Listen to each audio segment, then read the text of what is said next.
Ay. Profesor Umaña, de su conocimiento como economista, los medios que no nos dijeron en cuanto a la negociación del TLC entre Colombia y Estados Unidos. Bueno, el primer punto de lo que no se dijo en la negociación del TLC es que no era una negociación, sino era una arquitectura predeterminada, que era precisamente todo aquello que no habían querido negociar algunos países latinoamericanos en el ámbito. Entonces, cuando se dice vamos a entrar en una negociación, no es precisamente eso. Lo que estamos entrando es simplemente a discutir unos temas que ya habían sido discutidos en otros TLC, especialmente con México, Canadá y con Chile. Y por supuesto aquí tenemos una dificultad de fondo, y es que la arquitectura incluía todos los temas de interés para los Estados Unidos y no todos los temas de interés para Colombia. Entonces quedaron por fuera una cantidad de temas sustantivos que interesaban a Colombia, pero quedaron por dentro todos los temas sustantivos que interesaban a los Estados Unidos de Norteamérica. En aspectos cruciales, ¿en qué se vio mal negociado el TLC y en qué perjudica a Colombia? No es tanto mal negociado el TLC porque acabamos de decir que no hubo una negociación, pero básicamente lo que hay que entender es que el Tratado de Libre Comercio, primero, no es un tratado, sino es un acuerdo, segundo, no es libre, y en tercer lugar no es fundamentalmente de comercio. El Tratado de Libre Comercio es un tratado de protección de inversiones. Por eso los temas cruciales que interesaban a los países desarrollados eran los temas, o al país desarrollado, los Estados Unidos de Norteamérica, era el tema de inversión, era el tema de propiedad intelectual, era el tema de servicios y era el tema de vincular en solución de controversias esos temas. Se habla mucho en el TLC de los temas de comercio de bienes, pero eso no son los temas fundamentales del TLC. Entonces, en esos temas del TLC queda el Tratado de Protección de Inversiones y el Protección de Inversiones. ¿Quiénes son los que mandan las inversiones? Pues el país desarrollado. Nosotros no somos exportadores de inversiones. Y ahí se crea una seguridad jurídica total para las inversiones. Entonces estamos creando una seguridad jurídica total, eliminando las políticas públicas para control de abusos de posición dominante de mercado en temas como la inversión extranjera directa en bienes y en servicios, en temas como la inversión en capital de portafolio, capitales golondrinas que ustedes conocen, en aspectos inclusive tan graves como la deuda externa, que se considera una forma de inversión por encima de los derechos de todos los colombianos, y en temas de la propiedad intelectual. En todos estos temas estamos dándole total seguridad jurídica a los inversionistas extranjeros, pero total inseguridad jurídica a todos aquellos que tengan los efectos en otros aspectos claves como lo social, como lo económico o como lo cultural. Entonces fíjese usted, lo primero es decir que el TLC es fundamentalmente un tratado de protección de inversiones. Por otra parte, es proteger al inversionista extranjero en todos los sectores y protegerlos con una total seguridad jurídica. Allí es donde está el meollo de la negociación y lo que va a ser muy costoso para Colombia y para poder ejercer la democracia, la institucionalidad y el desarrollo de políticas públicas, porque lo negociado en el TLC limita la posibilidad democrática de aplicar políticas públicas. Digamos, el profesor Umaña, ¿cómo califica el papel de los medios en cuanto al cubrimiento y despliegue de la noticia del TLC antes de ser negociado en el gobierno Uribe, en el gobierno Santos y después de la aprobación? Pues ¿cómo calificó el papel de los medios de la comunicación? Primero, y esto es muy importante para los estudiantes de la Universidad Central, no se puede ser tan ignorante frente a los temas sobre los cuales se está preguntando. Entonces, frente a los medios de comunicación y sobre todo a los periodistas en este caso, es que la falta de preparación de los periodistas en temas internacionales y en temas económicos internacionales les crearon un velo de engaño sobre los reales temas que estaban negociando. Eso en cuanto a los periodistas.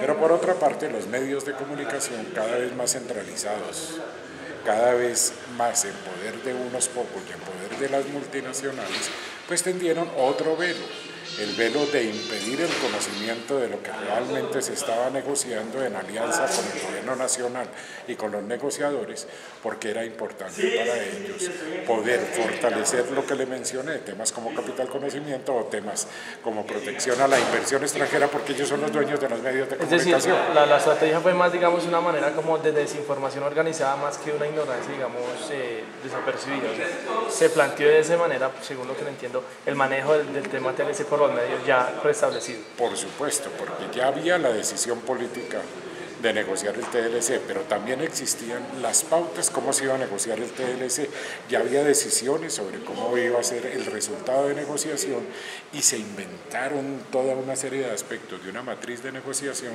donde trataban de decir en esto ganamos, en esto perdimos, pero realmente si usted lee el TLC con Chile, que estaba ya vigente, o lee el TLC en el marco del NAFTA, pues es exactamente igual al colombiano, solo que el colombiano es peor. Una negociación con Norteamérica cada vez puede ser más difícil para los países que negocian con el centro, con el país más poderoso, porque no hay negociación, simplemente es algo que ustedes conocen bien. Yo pienso esto, yes man, sí señor.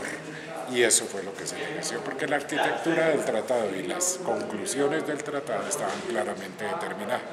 Por ejemplo, solo para ponerle un ejemplo, en el campo de la agricultura los Estados Unidos no estaban dispuestos a negociar y así quedó en la negociación como resultado los temas de la agricultura en subsidios, en ayudas internas, en otros efectos equivalentes que desvirtúan la competencia.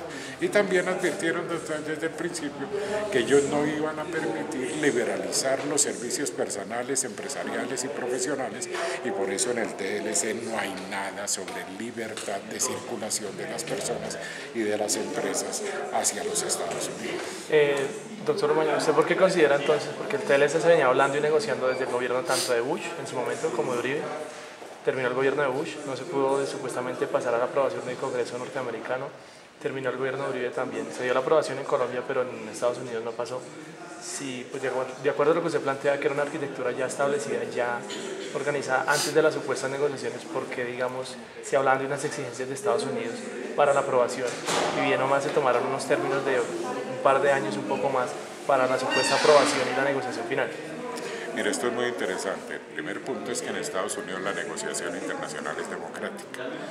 ¿Cómo es la Constitución norteamericana? La Constitución norteamericana primero exige que el Congreso norteamericano le dé la vía rápida al gobierno norteamericano para iniciar negociaciones. En segundo lugar, esa autorización de negociación, que se llama el Fast Track, para los TLCs por parte del Congreso norteamericano tiene un periodo determinado.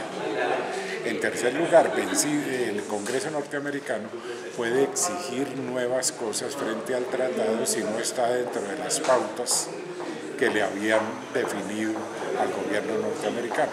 Entonces, ¿qué pasó en el interregno entre la terminación de las negociaciones y el inicio de la aprobación?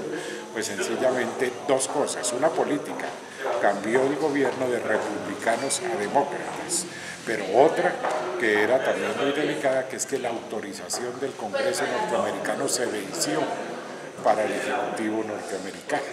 Entonces, esas dos circunstancias, el cambio de gobierno, los demócratas... ¿A qué se refiere exactamente con el vencimiento de la autorización? Es que lo que le da la autorización al Congreso, al presidente sí, y al gobierno, durante 6 años era la que más o menos existía, para negociar acuerdos de libre comercio. ¿Y se venció en el momento del cambio de gobierno? En el momento anterior al cambio de gobierno presentaron el tratado, pero vino el aspecto político del cambio de gobierno donde los demócratas entraban al gobierno y el gobierno Bush, que era republicano, había negociado cosas que no pertenecen a la racionalidad política de los demócratas, como por ejemplo los derechos laborales, los derechos ambientales que no fueron suficientemente protegidos para ellos, o como por ejemplo todo el tema sindical, que son demócratas los sindicalistas, el tema ambiental, que son demócratas los ambientalistas, o el tema de propiedad intelectual, que se excedieron de tal manera que inclusive estaban perjudicando, favoreciendo a las multinacionales norteamericanas de Norteamérica y acá, pero desfavoreciendo el tema de la salud y del consumidor y de los electores norteamericanos que tenían que ver con el punto de vista demócrata. Por eso, cuando llega el gobierno demócrata y ante las dificultades, pues en la presentación para la aprobación dicen no es suficiente lo que se ha negociado, tenemos que incluir nuevos temas. ¿Y cuáles son esos nuevos temas que hay que incluir? El tema de protección a los trabajadores norteamericanos, cláusula laboral, el tema de protección al trabajo norteamericano con el tema del medio ambiente, cláusula ambiental, y el tema por supuesto, que tenían que ver con la protección al consumidor norteamericano en propiedad intelectual y especialmente Es decir, en el tema farmacéutico. como el tratado iba negociado hasta el punto de la administración Bush, habían digamos, unos puntos mal negociados y en detrimento digamos, de los norteamericanos como tal, pero no automáticamente, digamos, no eran mal negociados, beneficiaban a los colombianos, por ejemplo. No, al contrario, eran temas que ya habían sido negociados con sanciones. Por ejemplo, en el tema laboral eran los acuerdos de la Organización Internacional del Trabajo, los acuerdos fundamentales de la Organización Internacional del Trabajo, pero ellos consideraban que no había suficientes controles para sancionar a Colombia en este TLC. Entonces lo que dicen no es suficiente porque eso va a perjudicar al trabajador norteamericano. Tenemos que proteger al trabajador norteamericano. No era una protección laboral a todos los unas cláusulas donde se pueda sancionar a Colombia en caso de que, digamos, y de una forma mucho más dura, lo mismo en lo ambiental y lo mismo en propiedad intelectual. Entonces lo que pasa con los demócratas es que los demócratas protegen más que al capitalismo transnacional, al capitalismo nacional, a los defensores de los derechos humanos, al tema de defensores del sindicalismo, del trabajo norteamericano y al tema de la sostenibilidad ambiental. Todos esos temas fueron incorporados porque el gobierno republicano no estaba interesado profundamente en ellos y el gobierno demócrata, dentro de su filosofía, sí tenía esos temas. Por eso se hizo todo un punto para los demócratas, pero el principal fue el hecho de que tenían que dar un presupuesto supremamente grande para los que se consideraban perjudicados por el tratado, cosa que no se hace en Colombia, ¿no? Entonces, solo hasta que se aprobó esa ley que daba el presupuesto muy grande para favorecer a los perjudicados por el tratado, no tuvo vía libre el Tratado de Libre Comercio en el Congreso norteamericano. Paremos un momentico.